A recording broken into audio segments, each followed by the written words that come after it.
تو کیا بچے اتنا فیل کرتے ہیں؟ دیکھیں قائد اعظم یا علامہ اقبال یا مولانا محمد علی جوہر یا ابوالکلام آزاد، یہ جتنی شخصیات ہیں نا، یہ شخصیات آسمان سے نازل نہیں ہوئی ہیں۔ ان شخصیات کی تربیت اور ان شخصیات کو بنانے میں جو ہے وہ سب سے اہم کردار ان کے بچپن کا، ان کے والدین کا اور ان کے ماحول کا ہے۔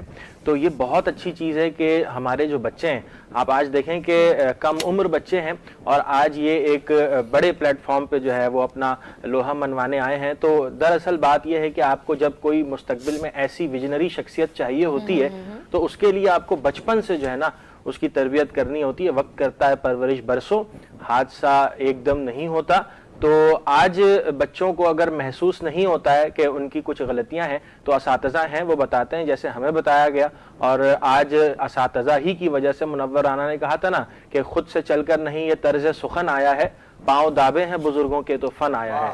تو اساتذہ بھی موجود ہیں انشاءاللہ تعالی، ان بچوں کی وجہ سے ہمارا مستقبل بھی روشن ہوگا۔ اور میں اس شعر پر اپنی بات ختم کروں گا کہ پروین شاکر نے کہا تھا کہ بارش ہوئی تو پھولوں کے تن چاک ہو گئے، موسم کے ہاتھ بھیگ کے صفاق ہو گئے، اور بادل کو کیا خبر کہ بارش کی چاہ میں کتنے بلند و بالا شجر خاک ہو گئے، اور جگنو کو دن کے وقت پرکھنے کی ضد کریں، بچے ہمارے عہد کے چالاک ہو گئے۔ واہ واہ، کیا بات ہے! ہماری